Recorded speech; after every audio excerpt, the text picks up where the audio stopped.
ನಿಮ್ಮ ಮನೆಯಲ್ಲಿ gas cylinder ಇಲ್ಲ, ಸೌದೆನೂ ಇಲ್ಲ, ಆದ್ರೂ ಒಲೆಯಲ್ಲಿ ರಿಯಲ್ ಆದ ಬೆಂಕಿ ಉರಿಯುತ್ತೆ. ಕರೆಂಟ್ ನಿಂದಲೇ ಬೆಂಕಿ ಬರುತ್ತೆ ಅಂದ್ರೆ ನೀವು ನಂಬ್ತೀರಾ? ಹೌದು.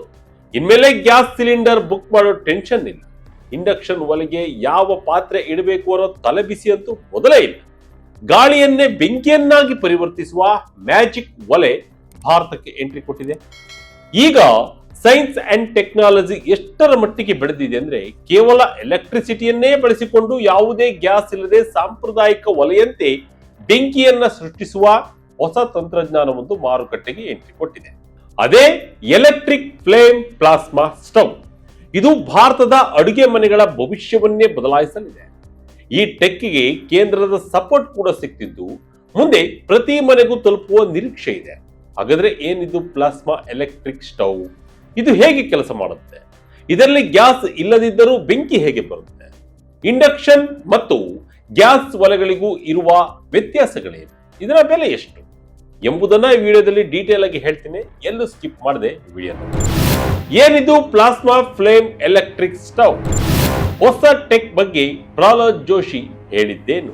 ಹೌದು, ಇತ್ತೀಚೆಗಷ್ಟೇ ಕೇಂದ್ರ ಸಚಿವ ಪ್ರಹ್ಲಾದ್ ಜೋಶಿ ಅವರು ಕೂಡ ಒಂದು ಅದ್ಭುತ ಆವಿಷ್ಕಾರದ ಬಗ್ಗೆ ಬೆಳಕು ಚೆಲ್ಲಿದ್ದಾರೆ. ನಮ್ಮ ಸಾಮಾಜಿಕ ಜಾಲತಾಣದಲ್ಲಿ ಈ ಬಗ್ಗೆ ಬರೆದುಕೊಂಡಿದ್ದು ಗೇಮ್ ಚೇಂಜರ್ ಟೆಕ್ನಾಲಜಿ ಎಂದಿದ್ದಾರೆ. PM ಸೂರ್ಯ ಘರ್ ಜೊತೆ ಕಂಬೈನ್ ಮಾಡಿದರೆ ಭಾರತಕ್ಕೆ ಬಹಳಷ್ಟು ಉಪಯುಕ್ತ ಆಗುತ್ತದೆ ಅಂತಾನು ಹೇಳಿದ್ದಾರೆ. ದಿನದಿಂದ ದಿನಕ್ಕೆ ಏರಿಕೆಯಾಗುತ್ತಿರುವ LPG ಗ್ಯಾಸ್ ಸಿಲಿಂಡರ್ ಬೆಲೆಗಳಿಂದ ಕಂಗೆಟ್ಟಿರುವ ಭಾರತೀಯ ಗೃಹಿಣಿಯರಿಗೆ ಯುದ್ಧದಿಂದ LPG ಕೊರತೆ ಎದುರಾಗಿರುವ ಈ ಪ್ಲಾಸ್ಮಾ ಸ್ಟವ್ ಒಂದು ದೊಡ್ಡ ವರದಾನವಾಗಿ ಪರಿಣಮಿಸುವುದು ಖಂಡಿತ. LPGಗೆ ನಾವು ಬೇರೆ ದೇಶದ ಮೇಲೆ ಡಿಪೆಂಡ್ ಆಗುವುದು ಕೂಡ ಕಡಿಮೆ ಆಗುತ್ತೆ. ಕ್ಲೀನ್ ಎನರ್ಜಿ ಅಥವಾ ಹಸಿರು ಇಂಧನದ ಕಡೆ ಮುಖ ಮಾಡಿರುವ ಇಂದಿನ ದಿನಗಳಲ್ಲಿ ಈ ಒಲೆಗಳು ನಮ್ಮ ಅಡುಗೆ ಮನೆಗಳ ಭವಿಷ್ಯವನ್ನೇ ಬದಲಾಯಿಸಲಿವೆ. ಗ್ಯಾಸ್ ಇಲ್ಲದೆ ಬೆಂಕಿ ಬರುವುದು ಹೇಗೆ? ಗಾಳಿಯನ್ನೇ ಬೆಂಕಿ ಮಾಡುವ ಅದ್ಭುತ ಟೆಕ್. ಎಸ್, ಮೊದಲಿಗೆ ಈ ಎಲೆಕ್ಟ್ರಿಕ್ ಫ್ಲೇಮ್ ಪ್ಲಾಸ್ಮಾ ಸ್ಟವ್ ಅಂದ್ರೆ ಏನು ಅನ್ನೋದನ್ನ ಸಿಂಪಲ್ ಆಗಿ ಅರ್ಥ ಮಾಡಿಕೊಳ್ಳೋಣ. ಇದೊಂದು ನೆಕ್ಸ್ಟ್ ಜನರೇಷನ್ ಅಂದ್ರೆ ಮುಂದಿನ ಪೀಳಿಗೆಯ ಅಡಿಗೆ ಉಪಕರಣ.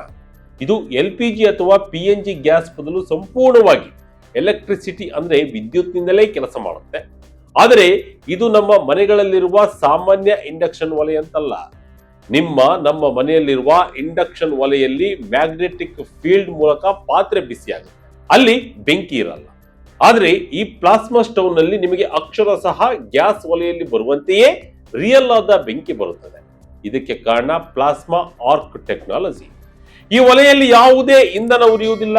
ಬದಲಾಗಿ ಒಲೆಯೊಳಗೆ ತಂತ್ರಜ್ಞಾನವು ಹೈ ವೋಲ್ಟೇಜ್ ವಿದ್ಯುತ್ ಅನ್ನ ಬಳಸಿ ಗಾಳಿಯಲ್ಲಿರುವ ಆಮ್ಲಜನಕ ಮತ್ತು ಸಾರಜನಕವನ್ನ ಅಯಾನೀಕರಿಸುತ್ತದೆ.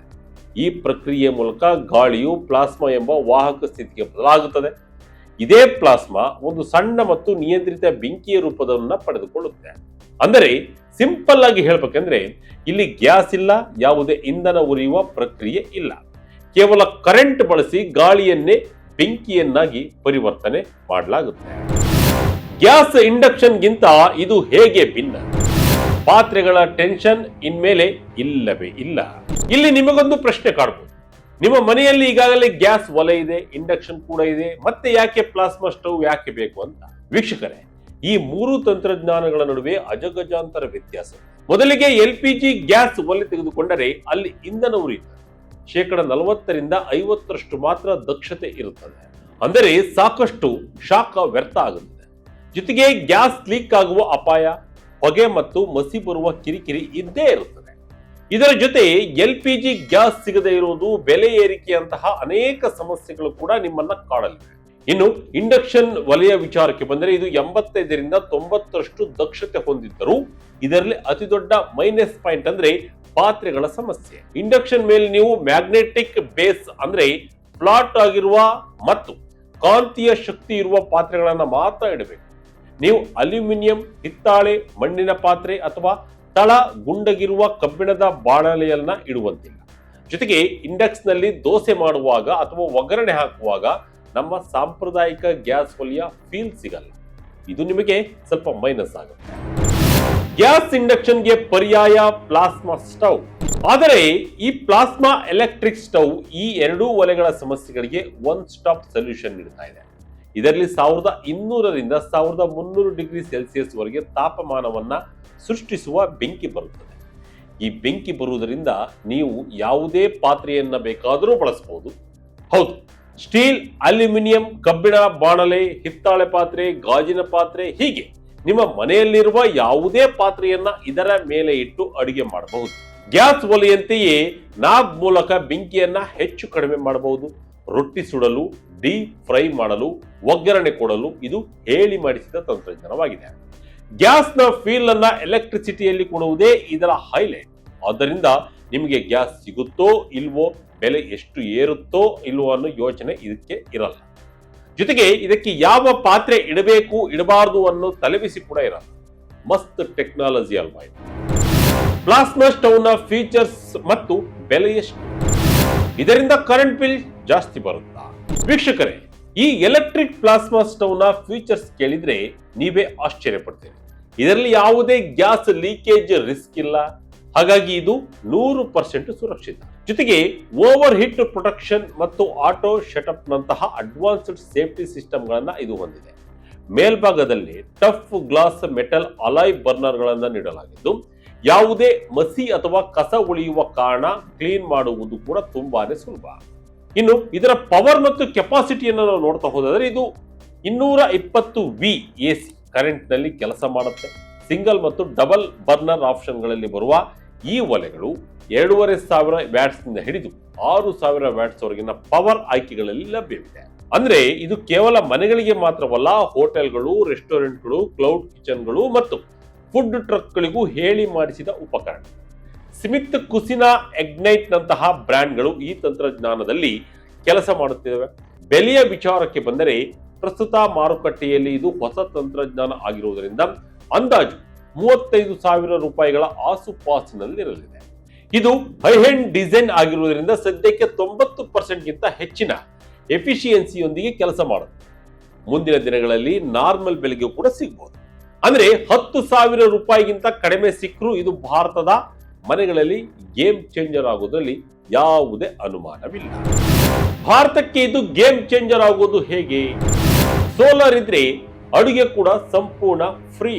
ಇಲ್ಲಿವರೆಗೆ ನಾವು ಇದರ ಫೀಚರ್ಸ್ ನೋಡಿ, ಆದರೆ ಭಾರತದ ಮಟ್ಟಿಗೆ ಇದು ನಿಜಕ್ಕೂ ಒಂದು ರೆವಲ್ಯೂಷನ್ ಅಂತಾನೆ ಹೇಳಬಹುದು. ಹೇಗೆ ಅಂತೀರಾ? ಸರ್ಕಾರ PM ಗರ್ ಯೋಜನೆಯನ್ನ ಜಾರಿಗೆ ತಂದಿದೆ. ಮನೆಗಳ ಮೇಲ್ಛಾವಣಿಯ ಮೇಲೆ ಸೋಲಾರ್ ಪ್ಯಾನಲ್ ಅಳವಡಿಸಿ ಉಚಿತ ವಿದ್ಯುತ್ ಪಡೆಯುವ ಯೋಜನೆ ಇದೆ.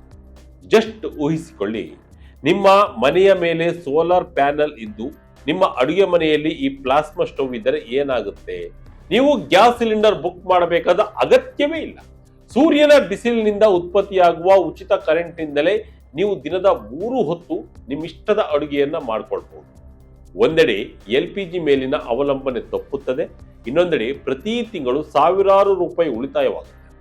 ಜೊತೆಗೆ ಇದು ಪರಿಸರ ಸ್ನೇಹಿಯಾಗಿದ್ದು ಹೊಗೆ ರಹಿತವಾಗಿರುವುದರಿಂದ ಕಾರ್ಬನ್ ಡೈಆಕ್ಸೈಡ್ ಬಿಡುಗಡೆಯನ್ನ ತಡೆಯಬಹುದು. ಅಂದರೆ ನಿಮ್ಮ ಅಡುಗೆ ಮನೆ ಸಂಪೂರ್ಣವಾಗಿ ಗ್ರೀನ್ ಮತ್ತು ಕ್ಲೀನ್ ಎನರ್ಜಿಯತ್ತ ಶಿಫ್ಟ್ ಆದಂತೆ ಆಗ್ತದೆ. ಹೊಸ ಟೆಕ್ನ ಸ್ಟವ್ಗೆ ಇರೋ ಸವಾಲುಗಳೇನು, ಮುಂದೇನು? ಯಾವುದೇ ಹೊಸ ತಂತ್ರಜ್ಞಾನ ಬಂದಾಗ ಕೆಲವು ಸವಾಲುಗಳು ಇದ್ದೇ ಇರುತ್ತವೆ. ಪ್ಲಾಸ್ಮಾ ಸ್ಟವ್ ವಿಚಾರದಲ್ಲೂ ಕೆಲವು ಕನ್ಸಿಡರೆನ್ಸ್ಗಳಿವೆ. ಮೊದಲನೇದಾಗಿ ಇದರ ಆರಂಭಿಕ ಬೆಲೆ. ಸಾಮಾನ್ಯ ಗ್ಯಾಸ್ ಒಲೆಗೆ ಹೋಲಿಸಿದ್ರೆ ಇದರ ಬೆಲೆ 35,000, ಅಂದ್ರೆ ಸ್ವಲ್ಪ ದುಬಾರಿ ಎನಿಸುತ್ತದೆ. ಎರಡನೇದಾಗಿ ಇದು ಸಂಪೂರ್ಣವಾಗಿ ವಿದ್ಯುತ್ ಮೇಲೆ ಅವಲಂಬಿತವಾಗಿರುವುದರಿಂದ ಕರೆಂಟ್ ಹೋದಾಗ ಅಡುಗೆ ಮಾಡುವುದು ಕಷ್ಟ. ಆದರೆ ಕೆಲವು ಪೋರ್ಟಬಲ್ ಮಾಡೆಲ್ಗಳು ಪವರ್ ಬ್ಯಾಂಕ್ ಸಪೋರ್ಟ್ ಮಾಡುತ್ತವೆ. ಜೊತೆಗೆ ಹೈ ಪವರ್ ಯೂನಿಟ್ ಆಗಿರುವುದರಿಂದ ಮನೆಯ ವೈರಿಂಗ್ ಮತ್ತು ಸರ್ಕ್ಯೂಟ್ಗಳು ಅಷ್ಟು ಲೋಡ್ ತೆಗೆದುಕೊಳ್ಳುವ ಸಾಮರ್ಥ್ಯ ಹೊಂದಿರಬೇಕು. ಮತ್ತು ಸದ್ಯಕ್ಕೆ ಭಾರತದಲ್ಲಿ ಇದರ ಬಗ್ಗೆ ಅರಿವು ತುಂಬಾನೇ ಕಡಿಮೆ ಇದೆ. ಆದರೆ ವೀಕ್ಷಕರೇ, ಟಿವಿ, ಸ್ಮಾರ್ಟ್ಫೋನ್, ಎಲೆಕ್ಟ್ರಿಕ್ ವಾಹನಗಳ ಆರಂಭಿಕ ದಿನಗಳನ್ನು ನೆನಪಿಸಿಕೊಳ್ಳಿ. ಆರಂಭದಲ್ಲಿ ಎಲ್ಲವೂ ದುಬಾರಿಯೇ. ಯಾವಾಗ ಈ ಪ್ಲಾಸ್ಮಾ ಸ್ಟವ್ಗಳಿಗೆ ಬೇಡಿಕೆ ಹೆಚ್ಚಾಗುತ್ತದೆಯೋ, ಯಾವಾಗ ಇವುಗಳ ಉತ್ಪಾದನೆ ಭಾರತದಲ್ಲೇ ಬೃಹತ್ ಪ್ರಮಾಣದಲ್ಲಿ ಶುರುವಾಗುತ್ತದೆಯೋ, ಆಗ ಖಂಡಿತವಾಗಿಯೂ ಇದರ ಬೆಲೆ ನಿಮ್ಮೆಲ್ಲರ ಕೈಗೆಟುಕುವ ದರದಲ್ಲಿ ಇಳಿಯಲಿದೆ. ಒಟ್ಟಿನಲ್ಲಿ ಪ್ಲಾಸ್ಮಾ ಎಲೆಕ್ಟ್ರಿಕ್ ಸ್ಟವ್ ಅನ್ನೋದು ಗ್ಯಾಸ್ ಒಲೆಯ ಕಂಫರ್ಟ್ ಮತ್ತು ಎಲೆಕ್ಟ್ರಿಸಿಟಿಯ ದಕ್ಷತೆ, ಈ ಎರಡರ ಅದ್ಭುತ ಕಾಂಬಿನೇಷನ್ ಆಗಿದೆ. ಬೆಂಕಿ ಬೇಕು ಆದರೆ ಗ್ಯಾಸ್ ಬೇಡ, ಯಾವ ಪಾತ್ರೆಯಾದರೂ ನಡೆಯುತ್ತೆ, ಪರಿಸರಕ್ಕೂ ಹಾನಿ ಇಲ್ಲ ಅನ್ನೋ ಈ ಕಾನ್ಸೆಪ್ಟ್ ನಿಜಕ್ಕೂ ಭವಿಷ್ಯದ ಅಡುಗೆ ಮನೆಯ ಚಿತ್ರಣವನ್ನು ಬದಲಾಯಿಸಲಿದೆ. ಈ ತಂತ್ರಜ್ಞಾನ ಇನ್ನಷ್ಟು ಅಭಿವೃದ್ಧಿಯಾಗಿ ಬೆಲೆ ಕಡಿಮೆಯಾಗಿ ಪ್ರತಿಯೊಬ್ಬರ ಅಡುಗೆ ಮನೆಗೆ ಬರುವ ದಿನಗಳು ಬಹಳ ದೂರವಿಲ್ಲ. ಗ್ಯಾಸ್ ಲೀಕೇಜ್ ಭಯವಿಲ್ಲದ, ಸಿಲಿಂಡರ್ ಬೆಲೆಯ ಚಿಂತೆ ಇಲ್ಲದ, ಹೊಗೆ ಇಲ್ಲದ ಕ್ಲೀನ್ ಅಡುಗೆ ಮನೆಗಳನ್ನ ಸೃಷ್ಟಿಸುವ ಈ ಪ್ಲಾಸ್ಮಾ ಒಲೆಗಳ ಬಗ್ಗೆ ನಿಮ್ಮ ಅಭಿಪ್ರಾಯವೇನು? ಕಮೆಂಟ್ ಮೂಲಕ ನಮಗೆ ತಿಳಿಸಿ. ಇದಾಗಿತ್ತು ಈ ಕ್ಷಣದ ಇಂಟ್ರೆಸ್ಟಿಂಗ್ ಸ್ಟೋರಿ. ಇದೇ ರೀತಿಯ ಸ್ಟೋರಿಗಾಗಿ ವಿಜಯ ಕಡ್ಕ website, YouTube page, Facebook page follow ಮಾಡ್ತಾ ಇರಿ. ಧನ್ಯವಾದಗಳು.